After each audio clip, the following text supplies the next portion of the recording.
मीनाक्षी मेरे साथ आज आप पढ़ रहे हैं poly exclusion principal.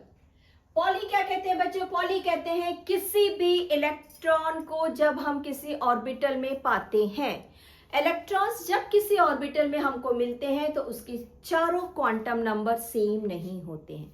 First statement poly क्या बोलते हैं कि इलेक्ट्रॉन कहीं भी ऑर्बिटल में अगर है तो उनके चारों क्वांटम नंबर सेम नहीं मिलेंगे।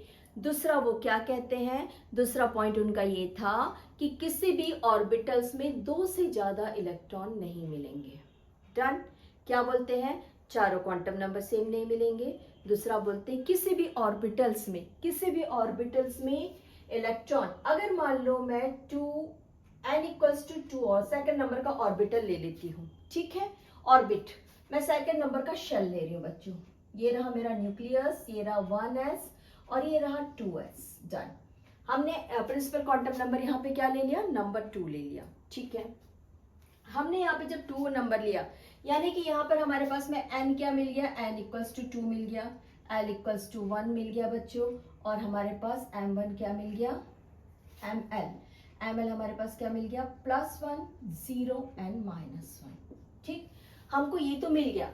चलो साथ में क्या कह रहे हैं, यहाँ पे जब इलेक्ट्रॉन का डिस्ट्रीब्यूशन, इलेक्ट्रॉन जहां वहां पे सेट किए जाएंगे ऑर्बिटल्स में, तो वो कैसे रहेंगे बताइए? वो क्या बोल रहे हैं कि ये सारे जो है क्वांटम नंबर सेम हो सकते हैं, लेकिन क्योंकि हम वेव फंक्शन पढ़ के आए हैं और वेव फंक्शन में हमने क्या पढ़ा है कि वेव फंक्शन का जो मोमेंट्स है वो एसिमेट्रिक मोमेंट्स है। तो इस एसिमेट्रिक मोमेंट्स की वजह से इस ऑर्बिटल्स में, ये तो p ऑर्बिटल्स की कैरेक्टरिस्टिक फीचर्स बताएगा, लेकिन इस ऑर्बिटल्स में जो इलेक्ट्रॉन्स आए हैं वो एंटी क्लॉकवाइज मूवमेंट करेंगे। क्यों मूवमेंट करेंगे? Due to wave function, electronic wave function की वजह से, एसिमेट्रिक वेव फंक्शन की वजह से इलेक्ट्रॉन का अपने ऑर्बिट में मोमेंट्स जो रहेगा एक दूसरे से अपोजिट रहेगा और ये हाफ इंटीजर के फॉर्म में रहेगा। चलिए नेक्स्ट। 1926 में वोल्फगैंग पाउली ऑस्ट्रियन साइंटिस्ट ने अपना एक प्रिंसिपल दिया जिसको एक्सक्लूशन प्रिंसिपल कहा गया। उसमें उन्होंने स्टेटमेंट दिया, no two electron in the atom can have the same set of 4 quantum number. अगर वो n2 रखते हैं तो एजिमुथल क्वांटम नंबर 1 रहता है उस कंडीशन में, magnetic quantum number ml +1 0 n -1 रहता है। बच्चों ये p ऑर्बिटल्स के लिए बनाए गए, हम पढ़ के आ रहे हैं ऑर्बिटल्स वगैरह, इसको तो अभी हम डिटेल्स में पढ़ेंगे नहीं, हमारा थीम है इसके लॉ को क्लियर करना। तो same set of 4 quantum number ने, suppose to be n l m अगर सेम होते हैं, उस कंडीशन में हमारे पास जो इलेक्ट्रॉन का मूवमेंट्स होता है वो एक का क्लॉकवाइज एक का एंटी क्लॉकवाइज होता है, due to asymmetric wave function of their nature. Only 2 electrons can occupy the same orbit. एक ऑर्बिटल्स में सिर्फ 2 इलेक्ट्रॉन्स आएंगे। डन। दोनों का मूवमेंट्स कैसा होगा? अपोजिट स्पिन करेंगे। Done. Because of their asymmetric wave function, no 2 electrons occupy same quantum states. Done. Means they may have same value of. अगर इनका SLM, ठीक है, S नहीं होना चाहिए बच्चों, NLM जो है एक जैसा है तो भी उनका स्पिन क्वांटम नंबर कभी एक नहीं हो सकता। स्पिन क्वांटम नंबर इंटीजर्स के फॉर्म में होता है, ठीक है, एक प्लस इंटीजर एक हाफ माइनस इंटीजर। आइए हम एग्जांपल में देखते हैं हीलियम का एग्जांपल। आप लोग इसे नोट्स फॉर्म में लिखते जाइए। Helium has 2 electron in its lower energy orbit. Helium की ऑर्बिट क्या है बच्चों? हीलियम की ऑर्बिट है, ये इलेक्ट्रॉन है और ये उसका फर्स्ट शेल है। फर्स्ट शेल कौन है उसके पास में? एस शेल है, वही उसका ऑर्बिट है। यहाँ पर इसके पास इलेक्ट्रॉन का डिस्ट्रीब्यूशन कैसा रहेगा? एक क्लॉकवाइज डायरेक्शन में एक एंटी क्लॉकवाइज डायरेक्शन में, या फिर और दूसरा anti clockwise direction, sorry anti clockwise direction और दूसरा क्लॉकवाइज डायरेक्शन। बट कभी भी इलेक्ट्रॉन सेम डायरेक्शन में नहीं रहेंगे, कभी भी सेम डायरेक्शन में नहीं रहेंगे। Why? Because of their asymmetric wave function nature. ठीक है, हमने हीलियम का एग्जांपल देख लिया। आइए देखते हैं conclusion of Pauli principle. Pauli principle ने अपना तो 3 लॉ दे दिया, मैंने आप लोगों को 3 लॉ बता दिया बच्चों इसका। अब ये क्या कह रहा है कि इसमें जो ऑर्बिटल्स है, कंक्लूजन क्या निकला, एक ऑर्बिटल में मैक्सिमम 2 इलेक्ट्रॉन रहेंगे, डन।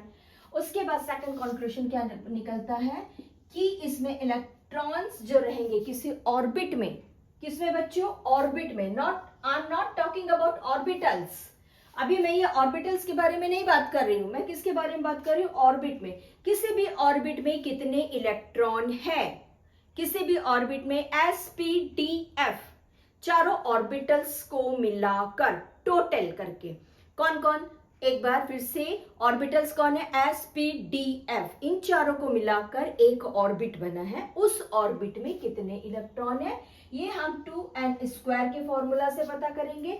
जहां पे अगर मेरा मान लो प्रिंसिपल क्वांटम नंबर 2 है, ठीक है, उस कंडीशन में वहां पे पहले ऑर्बिटल्स में, s ऑर्बिटल्स में 2 इलेक्ट्रॉन रहेंगे और p ऑर्बिटल में 6 इलेक्ट्रॉन रहेंगे।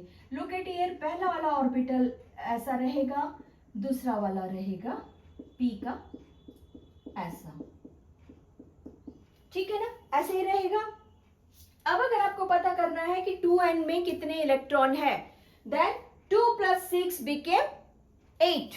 अब बोलेंगे 2n में 8 इलेक्ट्रॉन है, यानी कि हमको पॉली के एक्सक्लूशन प्रिंसिपल से ये पता चलता है कि किसी ऑर्बिट में कितने इलेक्ट्रॉन है। हम कंक्लूजन पढ़ रहे हैं, क्लियर।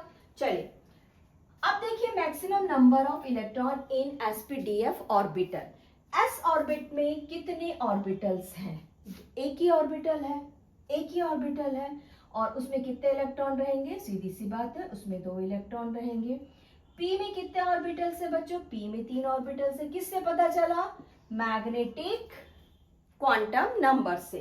इसमें 3 ऑर्बिटल है, तो 3 ऑर्बिटल में सीधी सी बात है 2 इलेक्ट्रॉन रहेंगे, इट मीन्स p और सब शेल में या ऑर्बिटल्स में 6 electron, same to same d में 10 रहेंगे, +2 +1 0 -1 -2, ये कौन है, मैग्नेटिक क्वांटम नंबर की हेल्प से हम फाइंड करेंगे, और f सब शेल में 14 इलेक्ट्रॉन्स रहेंगे। क्लियर, पॉली एक्सक्लूशन आप लोगों को क्लियर हो गया, इसे नोट कर लीजिए।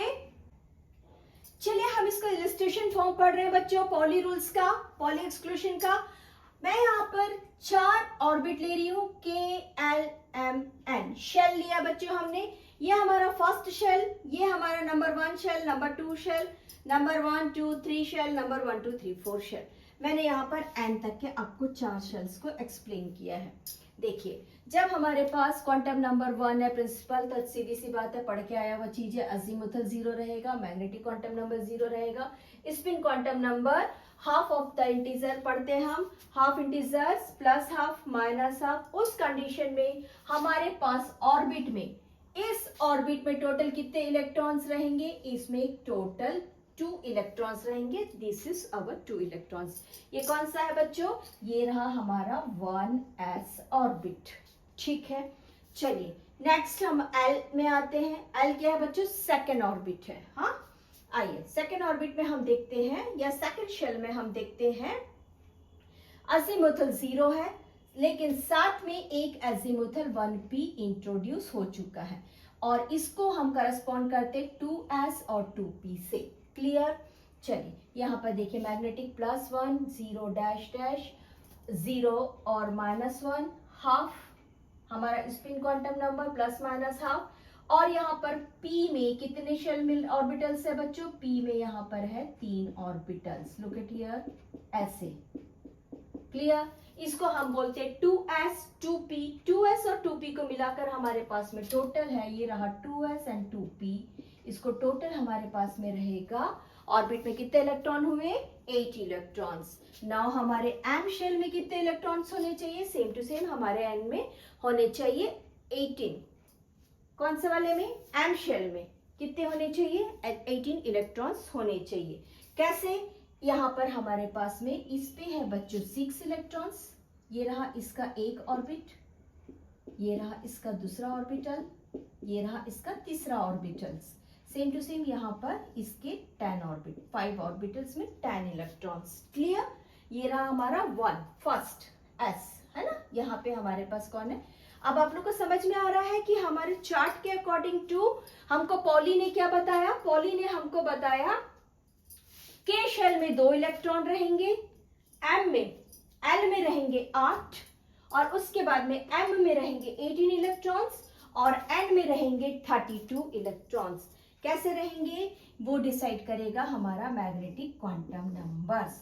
और इसके ऑर्बिटल्स के नाम को क्या बोला गया, जो जो शेल में हम जाते गए 3s 3p 3d 4s 4p 4d 4f like this. ठीक, डन। आई होप आप लोग को पॉली एक्सक्लूशन रूल पूरा अच्छे से समझ में आ गया। Have a nice day.